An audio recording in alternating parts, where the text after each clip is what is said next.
आपका प्रश्न नहीं आना आपके परमिशन का प्रमाण माना जाएगा। मैं आगे बढ़ता हूं। हम लोग राष्ट्रीय प्रेरणा की ओर करेंगे।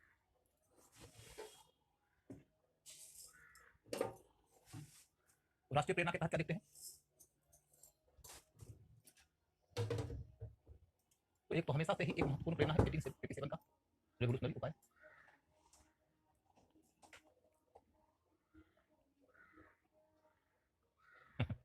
एटीन फिफ्टी सेवन का रेवोल्यूशनरी उपाय या 1857 का रिवोल्ट। पहले अभिनव तुम मुझे ये कंफर्म करो कि तुम भाई कहानी में सारे लोग चाचा करना चाहते हो।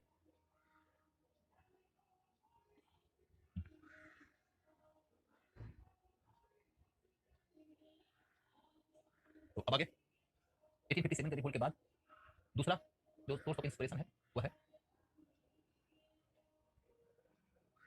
बंकिम चंद्र चटर्जी। बंकिम चंद्र चटर्जी, बंकिम बाबू की पुस्तक बड़ी फेमस हुई है, वो कौन सी? तो आनंद मठ। आनंद मठ के बारे में कहा जाता है कि क्रांतिकारी उसे अपने लिए गीता की तरह समझते। गीता टू दी रेवोल्यूशनरी, क्रांतिकारियों के लिए यह किताब गीता की तरह थी कि जैसे अर्जुन को प्रेरणा मिली गीता से गांडी उठाओ, वैसे ही प्रेरणा मिली आनंद मठ से क्रांतिकारियों को कि तुम भी संघर्ष के लिए खड़े हो जाओ। उसके बाद फिर विवेकानंद, विवेकानंद भी प्रेरणा देते थे क्योंकि कहा जाता है कि वो पराक्रम का दार्शनिक थे। दार्शनिक मतलब विवेकानंद ने ये खुल के कहीं नहीं कहा लोगों को कि तुम आत्महत्या उठा लो और संघर्ष करने के लिए युद्ध का रास्ता चुन लो, उन्होंने ये कभी नहीं कहा खुल के। लेकिन विवेकानंद के बारे में ये बात क्लियर है कि वो वर्ल्ड वाइड इंडियन कल्चर की श्रेष्ठता को स्थापित करते थे, श्रेष्ठता को स्थापित किए थे। ये वर्ल्ड वाइड भारतीय संस्कृति की श्रेष्ठता को स्थापित की। नेशनलिज्म का एक पहलू हर हाल में इमोशनल होता है और वो ये कहता है कि हमारा जो अतीत है उसका एक गौरवशाली पक्ष है, उसका जो एक गौरव का पक्ष होता है उसके कारण आप उसके प्रति इमोशनल होते हैं, तो उस इमोशन के कारण आप लड़ते और मरते हैं। तुम्हारी मर्जी भाई अभिनव बाबू, मैं तो एक ऑब्जेक्ट हूँ, ऑब्जेक्ट को सब्जेक्ट आजादी के साथ जो कहे वही मंजूर। तो कहने का मतलब ये होगा कि वर्ल्ड वाइड इंडियन कल्चर को विवेकानंद जी ने श्रेष्ठ स्थापित किया था, तो उनके प्रति सम्मान का भाव था। इसके बाद फिर इन्होंने कहा कि राष्ट्र के लिए संघर्ष जरूरी है। उन्होंने भारत को भारत माता के रूप में रखा। उन्होंने कहा कि मैंने भारत माता को ही जगदम्बा के रूप में देखा, भारत माता को जगदम्बा के रूप में देखा, भारत माता को जगदम्बा के रूप में देखा। तो इससे उनकी प्रेरणा प्रबल होती है। भारतीय क्रांतिकारी लोग भी देखिएगा कि भारत माता की पेंटिंग बनाते हैं, या पेंटिंग का निर्माण सबसे पहली बार किया था अवनींद्रनाथ टैगोर ने, लेकिन भारत माता को जगदम्बा के रूप में देखने का विचार पहली बार किया था दयानंद ने। और इसके बाद तीसरी बात निकल जाती है कि विवेकानंद के बारे में यह ध्यान रखिएगा कि वो कहते हैं कि हमें सिर्फ और सिर्फ ज्ञानी व्यक्ति नहीं चाहिए, हमें वो व्यक्ति चाहिए जिसकी भुजाएं मजबूत हो, जिसके पुट्ठे मजबूत हो। इसलिए कहते हैं कि सिर्फ किताब पढ़ने से काम नहीं चलेगा, फुटबॉल भी खेला करो। वो कहते हैं कि शरीर स्वस्थ रहे और बुद्धि तीव्र रहे। तो healthy mind in healthy body का जो विचार है वो विवेकानंद के विचार का हिस्सा है। और फिर कहते हैं कि तुम्हारे आसपास जो कुछ भी गलत हो रहा है उसका विरोध नहीं करना कायरता है, तो विरोध की संस्कृति को वह आवश्यक मानते हैं। वो कहते हैं कि तुम्हारा जीवन ही बेकार है यदि तुम अन्याय के खिलाफ आवाज नहीं उठाते। अन्याय के खिलाफ आवाज उठाने को जिंदा रहने का प्रमाण मानते हैं, और इसीलिए उनको पराक्रम का दार्शनिक भी कहा जाता है। तो अब पराक्रम के इस दार्शनिक की प्रेरणा गांधी भी हासिल करते हैं, और गांधी की प्रेरणा कुछ इस तरीके से उभर जाती है कि वो अहिंसात्मक तरीके से संघर्ष करते हैं। वो भी तो पराक्रमी है, वो भी तो जेल जाने को तैयार है, लाठी खाने को तैयार है। और पराक्रम की अभिव्यक्ति क्रांतिकारियों की दूसरे तरीके से होती है। मूल बात यह है कि विवेकानंद संघर्ष की प्रेरणा दे रहे थे। अब संघर्ष की प्रेरणा दोनों ने हासिल किया, चाहे वो रेवोल्यूशनरी हो चाहे वो रिवोल्यूशनरी। विवेकानंद का सम्मान क्रांतिकारी करते थे, विवेकानंद का बड़ा सम्मान सुभाष चंद्र बोस करते थे। तो यहाँ तक कहते थे कि हम कभी कांग्रेस का अधिवेशन यदि मिस करना पड़े तो मिस कर देंगे, लेकिन हम कभी भी रामकृष्ण मिशन का अधिवेशन मिस नहीं करते। ठीक, इसके बाद फिर आपको विवेकानंद के बाद देखने को मिलेंगे कि जितने जो गर्मपंथी राष्ट्रवादी नेता जो थे, गर्मपंथी राष्ट्रवादी नेता क्रांतिकारियों के लिए प्रेरक का काम करते थे। जिसमें आपने ऑलरेडी पीछे सुन लिया है कि भाई तिलक जी प्रेरित करते थे महाराष्ट्र क्रांतिकारियों को। तिलक जी को अपना आदर्श मानने वालों में चापेकर बंधु से लेकर सावरकर तक शामिल, या फिर अरविंद घोष प्रेरणा स्रोत हुआ करते थे बंगाल के क्रांतिकारियों के लिए, या फिर लाला लाजपत राय आदर्श हुआ करते थे भगत सिंह तक के लिए। तो इस तरीके से देखो कि आपको जो गर्मपंथी राष्ट्रवादी नेता थे वो भी प्रेरित कर रहे थे। तो आपके सामने में यह स्पष्ट है कि कौन लोग किसको प्रेरित किए, तो राष्ट्रीय और अंतरराष्ट्रीय सभी कारक आपके सामने स्पष्ट है। अब इतने के आधार पर आप आराम से लिख सकते हैं कि भारत में राष्ट्रीय आंदोलन में क्रांतिकारी धारा कैसे हुई, उसके पीछे कौन से कारण थे।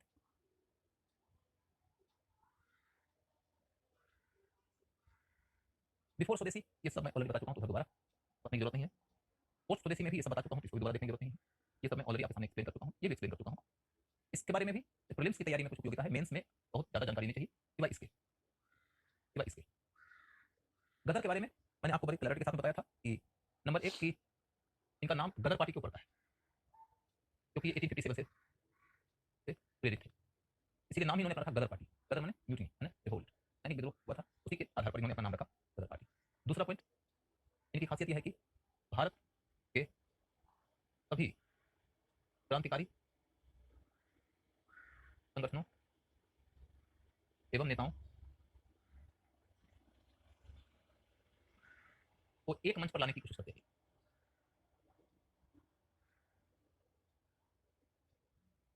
सभी संगठनों और नेताओं को एक मंच पर लाने की कोशिश करते हैं, यानी कि ये संघर्ष राष्ट्रवादी उद्देश्य से मात्र नहीं कर रहे हैं, राष्ट्रवादी मोर्चा भी तैयार कर रहे हैं। जबकि इसके पूर्व में क्रांतिकारियों की सीमा थी कि वो लोग किसी क्षेत्र विशेष के दायरे के बाहर अपना संपर्क और अपनी शक्ति का विस्तार नहीं कर पाए थे। इसके बाद फिर देखते हो कि साहित्य विशेषतः पत्रिका के माध्यम से जनसंपर्क कर रहे थे, और उसमें गैर क्रांतिकारी जुझारू राष्ट्रवादियों के संघर्ष की कहानियां भी छापते थे।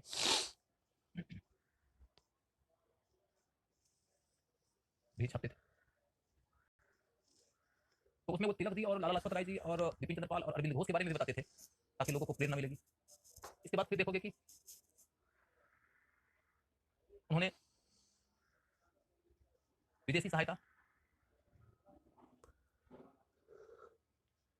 पर भी बल दिया। फिर देखोगे कि ये एंटी अमेरिका गतिविधि नहीं करते थे, only anti British, only anti British.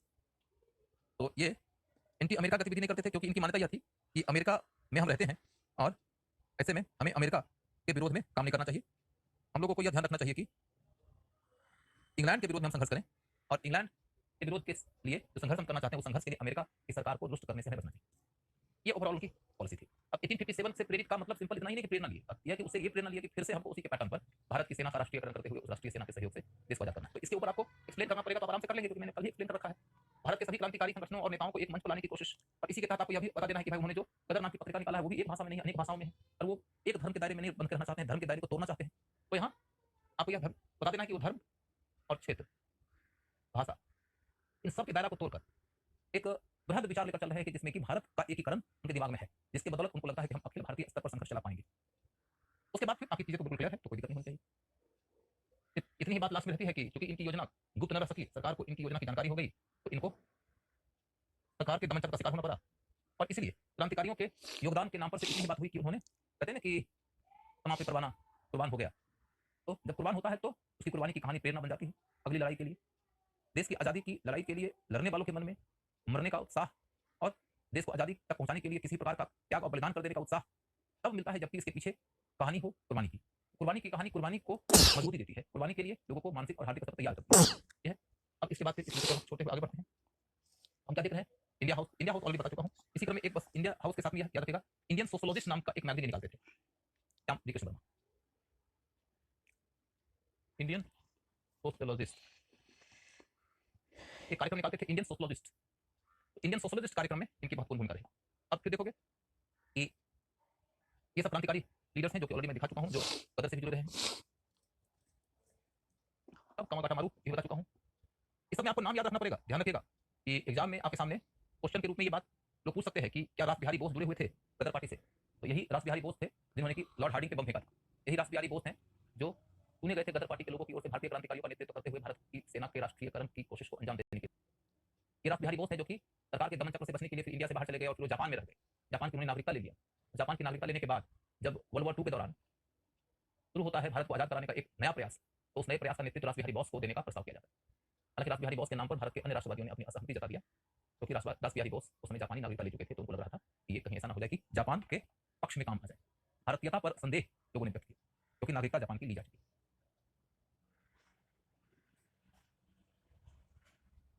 लाला हरदयाल तो सबसे प्रधान नेता थे ही, और ये करतार सिंह सराभा, ये भगत सिंह के आदर्श हुआ करते थे। पंजाब में इनको फांसी हुई थी। ये अमेरिका से आए थे पंजाब में क्रांतिकारी गतिविधि को प्रमोट करने के लिए। देखेंगे कि पिछले दिनों जो फिल्म आई थी भगत सिंह को लेकर, उसमें ये था सनी देओल के छोटे भाई बॉबी देओल ने करतार सिंह सराभा की भूमिका निभाई। फिर इनका नाम पूछा जा सकता है कामागाटा मारू के ऊपर क्वेश्चन पूछने के तहत, ये पूछा जा सकता है नेता है बाबा गुरदीप सिंह। बाबा गुरदीप सिंह के ऊपर क्वेश्चन पूछा जा सकता है। अब post non cooperation movement revolutionary current में आपको ऑलरेडी समझा चुका हूं। इनके क्रांतिकारियों का नाम याद रखिएगा, ये प्रीलिम्स के क्वेश्चन में आ सकता है।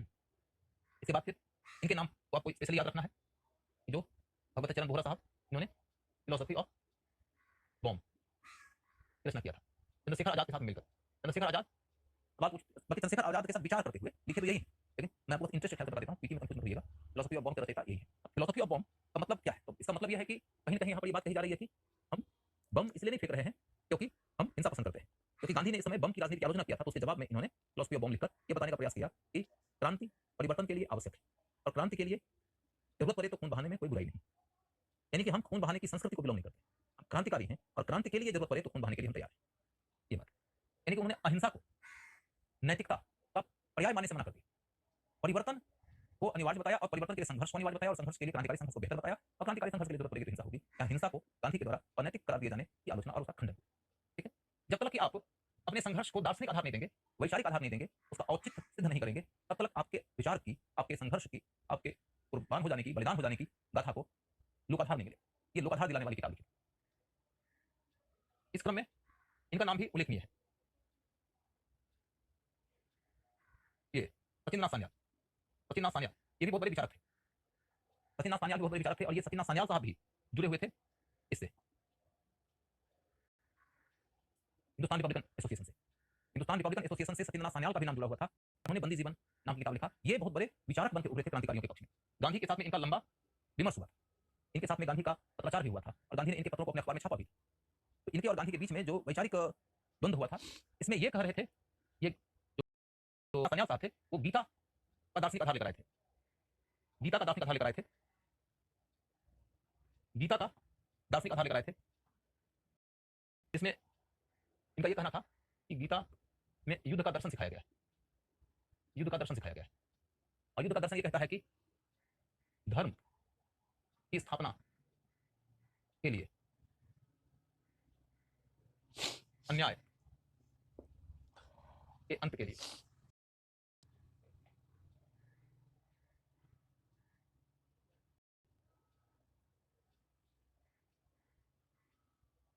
धर्म के अंत के लिए युद्ध जरूरी है। यहां अहिंसा की अनिवार्यता नहीं होती है, अहिंसा की अनिवार्यता नहीं है। अहिंसा अच्छी चीज है तब जबकि आप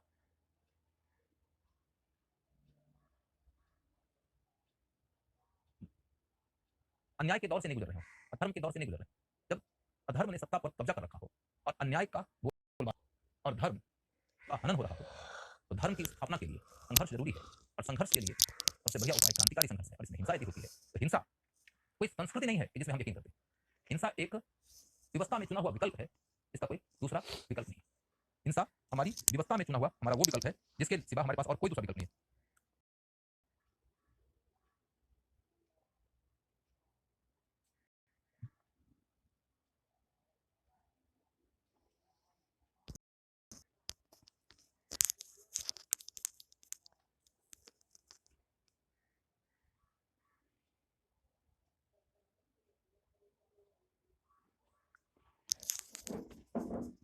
तो बम के दर्शन आप सचिंद्रनाथ सान्याल के दर्शन को भी समझा दिया। अब आपको भगत सिंह की ओर ले गया था, भगत सिंह मैंने समझा दिया था, ये समझा दिया था, तो यहाँ तक की बात आपकी पूरी हो चुकी थी। यहाँ की बात पूरी होने के बाद में post quit India movement revolutionary current की ओर ले जाता हूँ आपको। क्या के बारे में आप कल बताए थे, और संयोग से हम फेसबुक पर राइट विंग के पेज पर इनके बारे में परसों पढ़े थे। पता नहीं हमको लगा कि बढ़ा चढ़ा कर लिखा गया है, तो बढ़ा चढ़ा कर लिखने और आदि आदि के बारे में मतलब मैं आज की डेट में किसी तरह से टीका टिप्पणी कर सकने की स्थिति में नहीं हूँ, क्योंकि हम आज जिस दौर में जी रहे हैं उस दौर का सबसे बड़ा जो संतरास है, जो सबसे बड़ा संकट है मेरी दृष्टि में बुद्धिजीवियों के ख्याल से यह है कि हम अभी ऐसे युग में प्रवेश कर गए हैं जबकि जिसके हाथ में लोगों तक एक्सेस है, जो लोगों तक अपनी पहुंच बनाने में सक्षम है, वो लोग अपने मन का एजेंडा चला रहे हैं। जिनका एजेंडा जो चला रहे हैं उनमें कोई एक धारा नहीं, अनेक धाराएं। ऐसा नहीं है कि इसकी शुरुआत अभी हुई है, एजेंडा ड्रिवन राइटिंग पहले भी होती थी, लेकिन अब के डेट में दिक्कत इस बात को लेकर आ गई है कि अभी ये चीजें ना छाती के जोर पर चल रही हैं और ये चीजें अब किताबों और स्रोतों की ऐतिहासिकता की जांच के आधार पर नहीं की जाती। जैसे मार्क्सिस्ट लोगों ने भी इतिहास जब लिखा तो उन्होंने एजेंडा ड्रिवन हिस्ट्री लिखा, लेकिन ये बात है कि आप मार्क्सिस्ट को क्वेश्चन कर सकते थे, उनके द्वारा रखे गए कंक्लूजन को इस आधार पर क्वेश्चन कर सकते थे कि भैया तुम्हारा सोर्स क्या है और सोर्स क्या है। कांग्रेस वालों ने भी सब तरह का तर्क किया था, तो आप उनसे भी क्वेश्चन पूछ सकते थे। अभी के डेट में समस्या इस बात को लेकर है कि हम लोग इन्फॉर्मेशन टेक्नोलॉजी के रेवोल्यूशन के दौर में हैं, सोशल मीडिया के रेवोल्यूशन के दौर में हैं, तो इसमें ये स्थिति है कि एक ऑर्गेनाइज्ड बॉडी के तौर पर लोगों ने यह करना शुरू कर दिया कि हम अपने एजेंडा के मुताबिक कोई भी कहानी कर लेते हैं और उस कहानी को करके हम पेश कर देते हैं आपके सामने। आपको इतिहास पढ़ा हुआ है नहीं तो आप हमारी बात मानेंगे। दूसरी बात यह है हमारी बात को मानने में दिक्कतें हो सकती हैं, तो इसके लिए हम एक काम और क्या करते हैं कि हम सबसे पहले एक लाइन ऑफ थॉट डेवलप करते हैं और उसको पॉपुलर बनाते हैं। उसमें हम साल 2 4 10 साल लगाते हैं, 20 साल लगाते हैं, उसमें हम सैकड़ों करोड़ रुपया खर्च करते हैं। और वो किस चीज़ के लिए? सबसे पहले यह सिद्ध करने के लिए कि हमारे पहले जो लिख रहे थे सबके सब झूठे थे, सबके सब एजेंडा ड्रिवन थे, सबके सब कोई आपको बदनाम कर रहे थे, कोई राष्ट्र विरोधी थे, कोई हिंदू विरोधी थे, कोई प्रो मुस्लिम थे, कोई कांग्रेसी थे, कोई कुछ थे। ऐसे कुछ गिने चुने बिंदुओं के आधार पर पूर्व के सारे लेखकों को डिस्क्रेडिट कर देना, ये एजेंडा का हिस्सा था। और उसके बाद अब आप अपना एजेंडा जम के चलाएंगे, क्योंकि यदि मान लो कि आपने कुछ झूठ लिख दिया और मैं कहूंगा कि आपकी बात झूठ है, और झूठ कहने के लिए जैसे ही मैं कोई प्रमाण दूंगा तुरंत करेगा, अच्छा सुमित सरकार का किताब से लाए हो, विपिन चंद्र किताब से लाए हो, तुम इरफान हबीब किताब से लाए हो, रविंद्र थापर किताब से लाए हो, रामचंद्र शर्मा किताब से लाए हो, ये सब तो लंपट मार्क्सवादी लोग हैं, इन लोगों ने हिंदू संस्कृति को बदनाम किया है। तो फिर तुम किसी भी इतिहासकार का नाम लोगे, उस इतिहासकार के अंदर क्या रिसर्च है, उनके रिसर्च में क्या फैक्ट्स हैं, उनके फैक्ट्स के लिए क्या सोर्सेस हैं, उनके सोर्सेस के अंदर क्या खूबी क्या खामी है, इस पर चर्चा ही नहीं होगी। सीधे सीधे ये बात होगी कि give a bad name and kill the dog. तो फिर ऐसे में दिक्कत इस बात को लेकर आती है कि इंटेलेक्चुअल डिस्कोर्स ही कमजोर पड़ जाए। अब इंटेलेक्चुअल डिस्कोर्स जब कमजोर पड़ जाएगा तो उसके बाद फिर कहते हैं कि पहले चला करता था कि जिसकी लाठी उसकी भैंस, अब चला करता है कि जिसका सब्सक्रिप्शन ज्यादा, जिसका व्यूअरशिप ज्यादा, उसकी बात ज्यादा सच्ची है। मतलब सबसे बड़ा इतिहासकार आज के डेट में कौन होगा? वो नहीं जो 50 साल तक इतिहास की किताब पर शोध किया है। आज के डेट में सबसे बड़ा इतिहासकार वो होगा जिसके यूट्यूब चैनल का सब्सक्राइबर ज्यादा हो। आज के डेट में सबसे बड़ा विचारक वो नहीं होगा जो गहराई से चिंतन मनन करके अध्ययन अध्यापन करके किताब लिखा। वो विचारक सबसे गहरा माना जाएगा जिसका एक्सेस सबसे ज्यादा है, जिसके यूट्यूब का चैनल सबसे ज्यादा पॉपुलर है, जिसके फेसबुक का पेज सबसे ज्यादा पॉपुलर है, जिसके पास में आईटी की टीम सबसे मजबूत है। अब वो लोगों तक अपनी बात पहुंचाएगा, और जिन लोगों तक आप अपनी बात पहुंचाना चाहते हैं उन तक आपने अपनी बात पहुंचाने के पहले से ही एक बात पहुंचा दिया है कि ये तो विपिन चंद्रा और सुमित सरकार और ए बी सी डी से लेकर जेड तक जो तमाम हिस्टोरियन है वो सब हिस्टोरियंस नहीं थे, वो सब एजेंडा ड्रिवन लिख रहे थे। अतः उनको मत पढ़ो। तो उनको जैसे लोग पढ़ लेगा वैसे ही आपकी बात कर जाएगी। फिर पढ़े किस? कोई बचा ही नहीं जिसको पढ़ना है उनके ख्याल से। उनको पढ़ो जो उनके विचारधारा वाले हैं, और उनकी विचारधारा वाले लोग यही तरह की बातें कह रहे हैं। और उनकी विचारधारा के लोगों को बतौर इतिहासकार यदि कुछ बातें कहना असहज लगता है तो कहते हैं कि सब बातें हमसे नहीं कहलवाते, सब बातें आईटी से वाले से कहवाया करो। ये सब बातें तो इधर हम ही कहें, हर बात हम ही कहेंगे, कुछ आईटी से वाले तो कहेगा, हम आईटी से वाले का खंडन नहीं करेंगे। हम खंडन करेंगे नहीं, और बाकी सब लोग जो खंडन करने आएंगे उन सबको वामी, कौमी, कांग्रेसी, खांग्रेसी, एंटी नेशनल, अर्बन नक्सल, ये सब खारिज कर दो। और इस तरीके से बातें चल रही हैं। इस दौर में हम अभी बौद्धिक विपदा के दौर से गुजर रहे हैं। इस बौद्धिक विपदा के दौर में हिंदुस्तान बौद्धिक रूप से कंगाल होता जा रहा है। समस्या पूरे विश्व में है, हिंदुस्तान भी उसका शिकार होता जा रहा है। अब देखो कि जैसे तुम बात करोगे राइट विंग की, तो भगत सिंह राइट विंग में कभी नहीं समा पाएंगे, लेकिन राइट विंगर को, जो पढ़ा लिखा राइट विंगर है, वो भगत सिंह को सीमित कर देगा। कहां तक? भगत सिंह अंग्रेजों से लड़ने वाले, लड़ते हुए मर जाने वाले एक महान क्रांतिकारी लीडर थे। क्या ये झूठ है? नहीं, ये सच है। और इतने के आधार पर क्या कहेंगे कि ये कांग्रेसी लोग क्या रहेंगे? कांग्रेसी लोगों ने क्या किया? योगदान तो, बलिदान तो भगत सिंह ने किया। कहानी यहीं पर खत्म हो जाती है।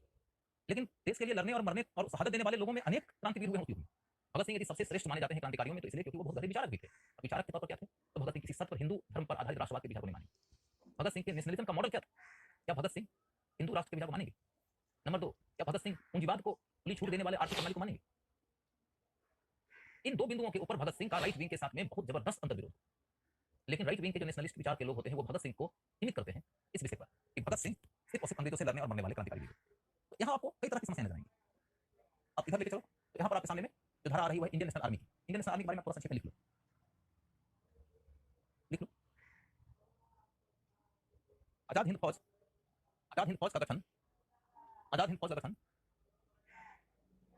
आजाद हिंद फौज का गठन द्वितीय विश्व युद्ध के बैकग्राउंड में, आजाद हिंद फौज का गठन द्वितीय विश्व युद्ध के बैकग्राउंड में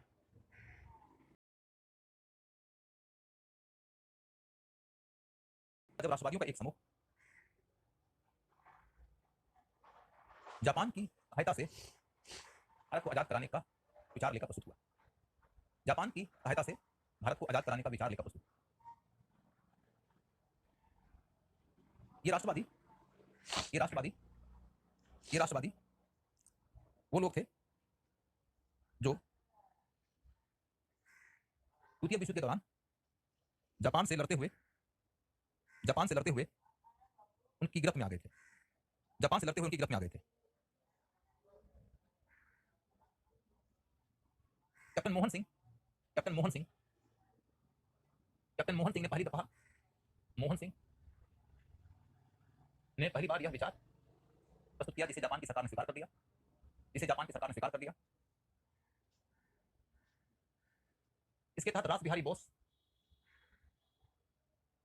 बोस को आजाद हिंद की अस्थायी सरकार का प्रधान बनाने का निर्णय हुआ। रास बिहारी बोस को आजाद हिंद की अस्थायी सरकार का प्रधान बनाने का निर्णय हुआ। आजाद हिंद के प्रधान बनाने का निर्णय हुआ।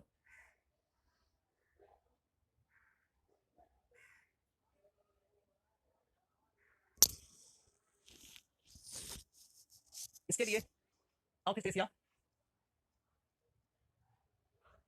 के भारतीय राष्ट्रवादियों का एक सम्मेलन आयोजित किया गया। जिसमें जापान की सहायता से रास बिहारी बोस के नेतृत्व में संघर्ष को आगे बढ़ाने के निर्णय को पेश किया गया। संघर्ष को आगे बढ़ाने के निर्णय को पेश किया गया।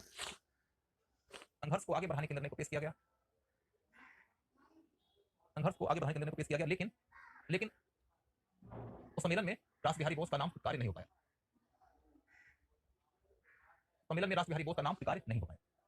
लेकिन उस सम्मेलन में रास बिहारी बोस का नाम स्वीकार्य नहीं हो पाया। But in that conference, the name of Ras Bihari Bose could not get the assent of the people. रास बिहारी बोस का नाम स्वीकार्य नहीं हो पाया क्योंकि बोस जापान की नागरिकता ले चुके।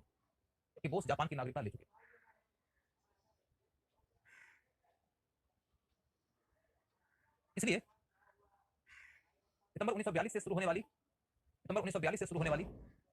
यह योजना ठप पड़ गई। लेकिन इसमें जान तब आ गई जब इसमें सुभाष चंद्र बोस की भागीदारी हुई। सुभाष चंद्र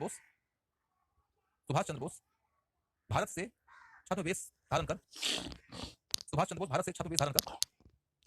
अफगानिस्तान से यूएसएसआर पहुंचे। जहां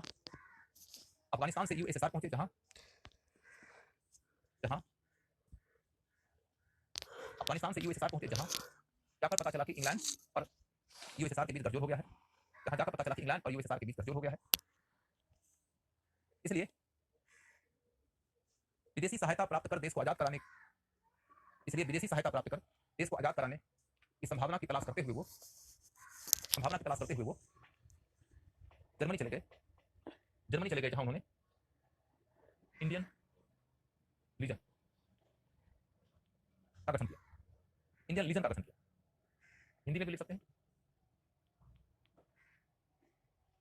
इंडियन लीजन का गठन किया, जो 1000 भारतीय सैनिकों युद्धबंदियों के सहयोग से गठित हुआ था। हिटलर ने सहयोग का वचन तो दिया, आई रिपीट, पहले कहता हूं, जो 1000 भारतीय सैनिकों युद्धबंदियों के सहयोग से गठित हुआ था। हिटलर ने सहयोग का वचन तो दिया, लेकिन भारत में उसकी अभिरुचि ज्यादा न देख सुभाष बाबू अंततः हिटलर की सहायता से दक्षिण पूर्व एशिया की संभावना की तलाश करने निकल गए। जहां उन्होंने 1943 ईस्वी में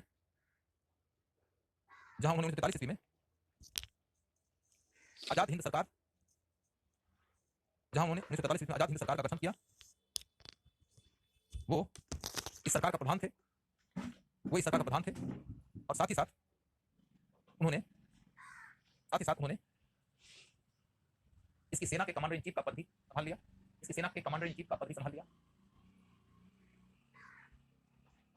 इस तरह से सिंगापुर में सिंगापुर में एक आरजी हुकूमत माने अस्थायी सरकार, एक आरजी हुकूमत का गठन हुआ, जिसे जिसे जापान, जर्मनी और इटली जैसे उन देशों ने मान्यता दे दिया जो इंग्लैंड के खिलाफ इस युद्ध में शामिल, इंग्लैंड के खिलाफ इस युद्ध में शामिल।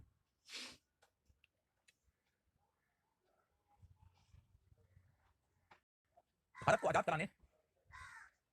कराने के इनके प्रयास, भारत को आजाद कराने के इनके प्रयास को भारत को आजाद कराने के इनके प्रयास को भारत को आजाद कराने के इनके प्रयास को कुछ आरंभिक कामयाबी ही मिल पाई, लेकिन द्वितीय विश्व युद्ध में जापान की हार और फिर सुभाष बाबू के बाहर हो जाने, सुभाष बाबू के दृश्य से बाहर हो जाने के कारण आजाद हिंद फौज का अभियान ठहर गया। आजाद हिंद फौज का अभियान ठहर गया। लेकिन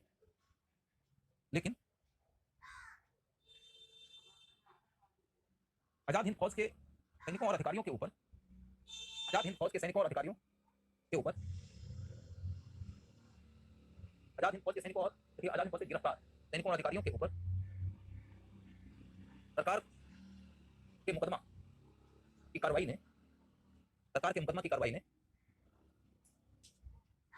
राष्ट्रीय आक्रोश को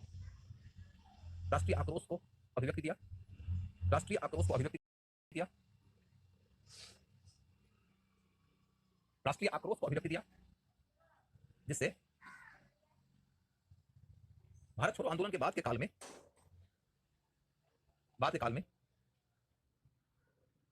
अंग्रेजी सरकार के ऊपर दबाव डालने वाला एक कारक उभर कर आया। इसके अतिरिक्त इस मुकदमा ने भारतीय सैनिकों के मन में भी सरकार विरोधी चेतना को बल दिया। भारतीय सैनिकों के मन में भी सरकार विरोधी चेतना को जन्म दिया।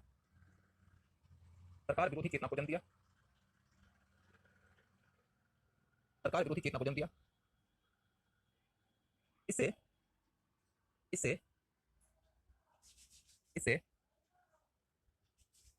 आगे चलकर नौसैनिक विद्रोह को प्रेरणा मिली।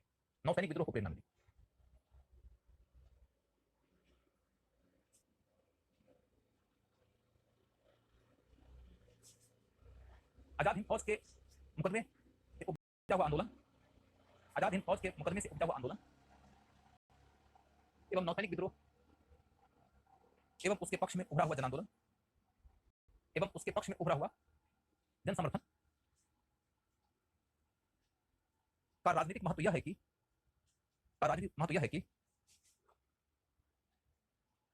इसके ठीक बाद सरकार ने कैबिनेट मिशन भेजने का फैसला किया। कैबिनेट मिशन भेजने का फैसला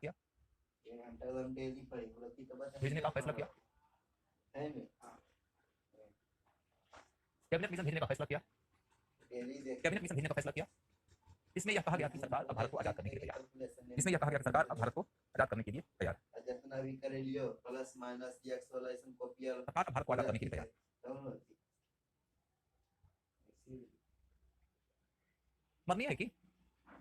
स्मरणीय है कि वेबल प्लान और कैबिनेट मिशन के बीच के काल में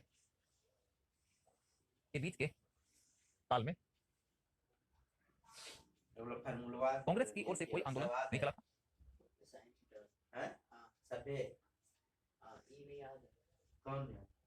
कांग्रेस की ओर से कोई आंदोलन नहीं चला था। अतः भारत को आजाद करने के ब्रिटिश सरकार के अंतिम निर्णय भारत को आजाद करने के ब्रिटिश सरकार के अंतिम निर्णय को प्रभावित करने में इन दो घटनाओं की भूमिका को उल्लेखनीय माना जा सकता है। इन दो घटनाओं की भूमिका को उल्लेखनीय माना जा सकता है।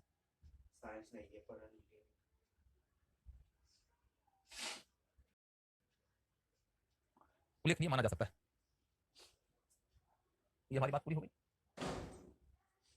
अब देखो कि ये सुभाष चंद्र बोस हैं। सुभाष चंद्र बोस के साथ पहले ये देखिए कि आजाद हिंद का झंडा है, जिसके बीच में ये शेर है, और सुभाष चंद्र बोस साहब के साथ में उनके ये फौजी ऑफिसर्स, ये कौन है तो इनको पहचानिए, सहगल ढिल्लो शाहनवाज। ये तीन ऐसे अधिकारी हैं, यही वो अधिकारी हैं जो सुभाष चंद्र बोस के आजाद हिंद फौज में महत्वपूर्ण पदों पर बैठे हुए थे। इनकी सेना के हार जाने के बाद इन सबकी जब गिरफ्तारी हुई तो इन गिरफ्तार सैनिकों में ये तीन फौजी कमांडर्स भी थे। ये वो कमांडर्स थे जो कि बाद में मतलब ये वो कमांडर थे जिनके ऊपर सरकार ने दिल्ली के लाल किला से मुकदमा चलाने का निर्णय लिया। दिल्ली के लाल किला से मुकदमा चलाने का निर्णय लेने के पीछे का पर्पस ये था कि वो चाहती थी कि भारत के लोगों को यह मैसेज मिले कि हम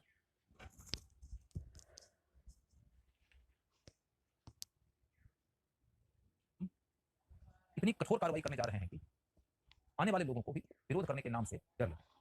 यानी एक तरीके से ये भारत की जनता और उससे भी ज्यादा भारत की सेना, तो भारतीय मूल की सेना है, उनको मैसेज देने का प्रयास था कि हम अब बर्दाश्त नहीं करेंगे, कार्रवाई इतनी कठोर होनी चाहिए कि न सिर्फ इनको सजा मिले बल्कि लोगों को भी संदेश मिले। तो सजा से ज्यादा संदेश का भाव था, इसीलिए कार्रवाई का जगह लाल किला हो चुका। बाद में एक हिस्टोरियन है होन नाम के, POHN, उन्होंने कहा कि सरकार में बैठे हुए आला अधिकारियों की बुद्धि इस समय विपरीत हो गई। उन्हें यह बात समझ में नहीं आई कि इस तरह का मैसेज देने कि हमारी कोशिश का परिणाम उल्टा भी हो सकता। उन्होंने इस तरीके का मैसेज देने का प्रयास किया और उसका परिणाम ये निकला कि देश भर में इनके समर्थन में जनांदोलन था। दूसरी ओर कांग्रेस नेता जवाहरलाल नेहरू और कुछ अन्य देश के महान वकील जैसे भोला भाऊ देसाई, इन सबों ने मिलकर एक बचाव समिति का गठन किया। इसका प्रधान हुआ करते थे भोला भाऊ देसाई। भोला भाऊ देसाई साहब ने उस बचाव कमेटी की अध्यक्षता करते हुए इनके बचाव के लिए इनका मुकदमा, और मुकदमे के तहत इन्होंने यह तर्क दिया कि इन लोगों को रिहा कर देना चाहिए क्योंकि ये युद्धबंदी है। युद्धबंदी है क्योंकि ये एक अस्थायी सरकार, आरजी हुकूमत, सेना का हिस्सा थे। सेना के प्रधान सुभाष चंद्र बोस थे और वो सिर्फ सेना के प्रधान नहीं थे, वो सरकार का प्रधान थे। एक ऐसी सरकार का प्रधान जिसे दुनिया के कई देशों की मान्यता हासिल थी। उस देश ने या उस सरकार ने आपके खिलाफ जंग छेड़ा। सैनिक तो अपनी सरकार के आदेश के मुताबिक जंग लड़ने के लिए बाध्य होते हैं। ये सैनिक आपके खिलाफ जंग लड़े। जंग का नियम ही होता है कि यदि कोई आदमी युद्धबंदी बना लिया जाता है और जब युद्ध खत्म हो जाता है उनको रिहा कर दिया। यही इंटरनेशनल लॉ। उस इंटरनेशनल लॉ का सम्मान करते हुए आप इनको आजाद कर दीजिए। इंटरनेशनल लॉ का सम्मान करते हुए आप इन्हें आजाद कर दीजिए, यही अंतरराष्ट्रीय लॉ कहता है। जब इससे ठीक उलट सरकार की सोच यह थी कि ये वो लोग हैं जो पहले हमारी फौज में थे और हमारी ही फौज के लोगों ने हमारी ही सत्ता पलटने के लिए हमारे ही खिलाफ संघर्ष की शुरुआत कर दिया। ये तो राजद्रोह है। राजद्रोह का आरोप लगाया गया इनको। सरकार क्या सोची हुई थी कि राव का आरोप लगाकर इनको सजा दे दी जाएगी और सजा देंगे तो बाकी लोगों को भी मैसेज मिल जाएगा, मैसेज ज्यादा स्ट्रांग होगा, दिया कार्रवाई लाल किला से। लेकिन परिणाम क्या निकल के आ रहा है? नंबर एक, बचाव कमेटी आ गई जो कह रही है कि ये लोग तो राजद्रोही नहीं है, ये तो एक आरजी हुकूमत की सेना के सदस्य थे और सेना सरकार के कहने पर संघर्ष की थी। सरकार आ गई, सेना गिरफ्तार हो गई, युद्ध खत्म हो गया, रिहा करिए। और ऊपर से जनता ने क्या किया? जनता ने तो संघर्ष करना शुरू कर दिया। पूरे देश में नारे गूंजने लगे, लाल किले से आई आवाज, सहगल ढिल्लो शाहनवाज। सरकार के पांव फूलने लगे और उन्होंने फिर इन सबको बरी कर दिया। लेकिन तब तक सेना में जो भारतीय मूल के लोग थे अभी, उन लोगों के मन में सरकार के प्रति और भी अधिक आक्रोश फैल गया। भारतीय सेना ने इसी पृष्ठभूमि में नौसैनिक विद्रोह कर दिया। नौसैनिक पृष्ठभूमि को समझिए, नौसैनिक विद्रोह की पृष्ठभूमि को समझिए कि नौसैनिकों ने 1946 ईस्वी में जब रिवोल्ट किया, ये देखिएगा पहले मैं सुभाष बाबू के साथ जुड़ी हुई इन असाधारण नायिका को बता देता हूँ। ये लक्ष्मी सहगल है, ये लक्ष्मी सहगल वही लक्ष्मी सहगल है। लक्ष्मी सहगल जो है तो रानी लक्ष्मीबाई रेजिमेंट की प्रधान हुआ करती थी और भारत में सुभाष बाबू ने पहली बार एक महिला रेजिमेंट बनाया था। यह है नौसैनिक विद्रोह। नौसैनिक विद्रोह में शामिल ये दो जहाज है, तलवार और हिंदुस्तान। तो आप देखिएगा कि नौसैनिक विद्रोह का साल क्या? 1946। नौसैनिक विद्रोह आज हुआ, उसके अगले ही दिन कैबिनेट मिशन भेजने की घोषणा। नौसैनिक विद्रोह का मतलब क्या है? नौसैनिकों ने विद्रोह कर दिया। नौसैनिकों में जो विद्रोह हुआ था वो विद्रोह रियल माने में फौजियों के कम थे, लाइन्समैन वगैरह के ज्यादा थे, मैंने टेक्निकल हैंड्स के लोग ज्यादा थे, लेकिन लगभग 40,000 लोगों ने इसमें भागीदारी किया। सिंध, बॉम्बे, कराची, विशाखापट्टनम, ये सब प्रोमिनेंट सेंटर्स हैं। आप समझ सकते हैं नौसैनिक विद्रोह है तो समुद्र के किनारे होगा। नौसैनिक विद्रोह आपके दिल्ली और इलाहाबाद में और पटना और भोपाल में नहीं होगा, समुद्र के तटवर्ती इलाकों में। वहीं पर जहाजों के सैनिकों ने और टेक्निकल हैंड्स के लोगों ने विशेष विद्रोह कर दिया। विद्रोह किया तो इसका नारा क्या है? नारा है भारत छोड़ो। झंडे कौन से हैं? कांग्रेस और मुस्लिम लीग के, मुस्लिम लोग भी शामिल थे उसमें। और पोस्टर्स किनके लगाए जा रहे हैं? तो गांधी के, नेहरू के, पटेल के, विशेष तौर पर सुभाष चंद्र बोस के, मोहम्मद जिन्ना। सुभाष चंद्र बोस के पोस्टर बहुत ज्यादा है। क्योंकि सुभाष चंद्र बोस ऑलरेडी एक आर्म्ड फोर्स को लीड कर चुके थे और उनकी शहादत हुई थी, या उनके बारे में तो थोड़ी सी अस्पष्टता भी है कि उनका क्या हुआ। और फिर उनके लोगों के ऊपर मुकदमा चलाने का प्रयास किया गया था, जिसने कि इंस्पायर किया था, थोड़ा आक्रोशित भी किया था सैनिकों को। सुभाष बाबू के नायक थे, बाकी गांधी भी थे, नेहरू भी थे, पटेल भी थे, जिन्ना भी थे, सबके पोस्टर्स लगा रहे थे और जहाजों पर लिख दिया भारत छोड़ो। जहाज पे लिख दिया भारत छोड़ो, झंडा लगा दिया कांग्रेस और लीग का, पोस्टर लगा दिया तमाम राष्ट्रवादी नेताओं का और जिन्ना का। तो इनके विरोध के थोड़े से आप समझ सकते हो ये देश को आजाद कराने के लिए संघर्ष में उतारू हुए थे। संघर्ष का कारण क्या है? तो कारण की खोज करिएगा, एक तो तात्कालिक कारण था कि इनको सरकार का मैल ट्रीटमेंट फेस करना पड़ता, भोजन अच्छा नहीं, इनके साथ सरकार का व्यवहार अच्छा नहीं। लेकिन भोजन अच्छा नहीं वगैरह के आधार पर विद्रोह होगा तो लोग, विद्रोही जो है वह डिमांड में एक अच्छा भोजन का लिस्ट तैयार करेगा ना, मेनू देगा कि आज छोले चावल चाहिए तो हमको, चिकन चिली चाहिए तो हमको, कढ़ाई पनीर चाहिए तो हमको, राजमा चाहिए तो हमको, खीर चाहिए तो हमको, तमाम तरह की चीजें चाहिए, इस तरह की मांग करेगा ना यदि खाने का आइटम ठीक नहीं है तो। ये सब तो तात्कालिक कारण थे, छोटे छोटे कारण। कहते हैं कि इतना टूटा हुआ हूं कि छूने से बिखर जाऊंगा, ये छोटे छोटे कारण है। पहले से नाराज बहुत ज्यादा थे, और पहले से नाराज इसलिए थे कि पूरे देश में ही ब्रिटिश विरोध, जिस घर से बिलोंग करते थे, जिस समाज से बिलोंग करते थे, उस समाज का हर तबका ऑलरेडी ब्रिटिश सरकार के विरोध में जा चुका था। तो अब धीरे धीरे इनका मन भी सरकार के प्रति टूटने लगा था, दरकने लगा था। घटनाएं बढ़ती गई, राष्ट्रीय आंदोलन मजबूत होता गया, इनके मन में सरकार के विरोध की चेतना बचने। भारत छोड़ो आंदोलन ने भी इनको बहुत दूर तक प्रभावित किया, सुभाष चंद्र बोस के अभियान ने भी इनको बहुत दूर तक प्रभावित किया, उनके ऊपर चलने वाले या उनके साथियों के ऊपर चलने वाले मुकदमे ने भी इनको बहुत दूर तक प्रभावित किया। ऐसे में छोटी सी घटना, छोटी सी नाराजगी हुई, विस्फोट हो गया। और जब विस्फोट हुआ तो इस विस्फोट को किस तरीके से डील किया ब्रिटिश हुकूमत? ब्रिटिश हुकूमत ने इस तरीके से डील किया कि भाई हम ये भी तो कह सकते थे ना कि इस विद्रोह में जो लोग हैं उनको हुकूमत ने दबा दिया, तो क्यों नहीं दबाया? नहीं दबाया तो क्यों नहीं? क्या ये ब्रिटिश सरकार के दमन करने की शक्ति से परे चले गए थे? क्या ब्रिटिश सरकार इनका दमन कर सकने में समर्थ नहीं थी? तो ऐसी कोई बात नहीं। द्वितीय विश्व युद्ध जीत कर आए थे, दुनिया में सबसे ज्यादा शक्तिशाली नौसैनिक हुआ करते थे ब्रिटिश, इनकी नौसेना सबसे बेहतर हुआ करती थी। इनको ब्रिटिश नौसेना ने चारों तरफ घेर कर रखा था, और इस तरीके से घेर कर रखा था कि यदि सरकार का आदेश हो जाता कि इनको कुचल डालो तो इन्हें कुचल देते वो लोग, तो मुश्किल नहीं था इन्हें कुचल देना। लेकिन फिर भी इनको कुचला नहीं गया। क्यों नहीं कुचला? क्योंकि सरकार को यह बात बढ़िया से मालूम है कि इनको कुचल देंगे तो इसके बाद क्या बाकी जनता और सेना डर जाएगी।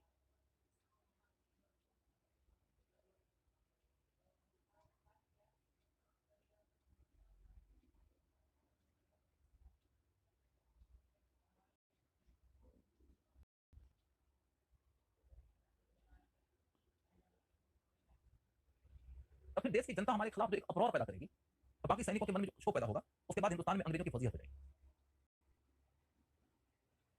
अंग्रेज उसके बाद जाने के बाद होंगे ही होंगे, न जाने कितने अंग्रेजों को मारा जाएगा। उसके बाद हिंदुस्तान में जिन अंग्रेजों की संपत्तियां हैं, उन अंग्रेजों की संपत्तियां खत्म हो जाएगी, जान और माल दोनों में खतरे में पड़ेंगे, और जाना तो पड़ेगा ही। और उसके बाद फिर इंग्लैंड के साथ में इंडिया का संबंध लंबे समय तक के लिए खड़ा। तो ऐसी स्थिति में ब्रिटिश सरकार ने यह तय किया कि क्योंकि हिंदुस्तान बहुत दूर तक हमसे आजाद हो चुका है, ऑलरेडी लेवल प्लान में हमने कह दिया था कि डिफेंस फोर्स बाकी सबको दे देंगे। अब आज के डेट में इन नौसैनिकों को समझाने बनाने की कोशिश करो, ये शांति से बैठ जाए, ठीक, लेकिन शांति से बैठने को तैयार नहीं है, हम क्यों से डरे नहीं, हम क्यों से डरे नहीं, समझाने से माने नहीं, उन्होंने कहा कि हम मर जाएंगे लेकिन स्वतंत्र सरेंडर नहीं करेंगे। तो इस स्थिति में रोकने का उपाय क्या? सरकार ने ये कह दिया कि हम कैबिनेट मिशन देते हैं, जिस कैबिनेट मिशन की बात की गई आजाद करने वाले हैं। इसका फैसला इसी रिवोल्ट के ठीक बाद, इसीलिए इस रिवोल्ट को टर्निंग पॉइंट माना। हालांकि कैबिनेट मिशन का ड्राफ्ट इस रिवोल्ट के शुरू होने के 1 महीना पहले से तैयार था, इन सरकार पहले से ही समझ रही थी कि हिंदुस्तान में नहीं पाएंगे, लेकिन सरकार ने ड्राफ्ट तैयार किया था, उसे पब्लिश नहीं किया, इस घटना के बाद तुरंत पब्लिश कर दिया। अब आप ये समझ सकते हैं कि ऐसा नहीं है कि इस रिवोल्ट ने अकेले देश को आजाद करा दिया, इस रिवोल्ट का दमन भी हो सकता था। सरकार ने 1857 के विद्रोह का दमन कर दिया, जब प्रथम विश्व युद्ध जीत गई, जब द्वितीय विश्व युद्ध जीत गई, इस विद्रोह का दमन करने में कौन सा कठिन था उनके लिए काम? लेकिन इसके दमन से उनको आगे की चिंता, क्योंकि पीछे उनके पांव के नीचे की जमीन सारी खिसक चुकी, इसकी जनता उनको निकालने के लिए उतारू हो चुकी थी। इसलिए आप समझिए कि देश को आजाद करने का फैसला सरकार ने अंत में लिया, उसके पीछे इस घटना की भी भूमिका है, लेकिन इस घटना के पीछे जो राष्ट्रीय आंदोलन चल रहा था उनका जघन्य निर्णय है। आप 100वां हथौड़ा जब बनते हैं जिसके कारण दीवार टूट जाता है, इसके पीछे 99 हथौड़े की भूमिका को खारिज नहीं करेंगे। सारा का सारा श्रेय 100वें हथौड़े को देंगे। एक ही आदमी ने 99 हथौड़ा मारा, नहीं तो 100वां हथौड़ा मारा, टूट गया, क्या कहेगा? वो बाहुबली हो गया अचानक, एक ही हथौड़े टूट गया दीवार, उसी के हाथ तो थे बाकी 99 हथौड़े के दम में भी।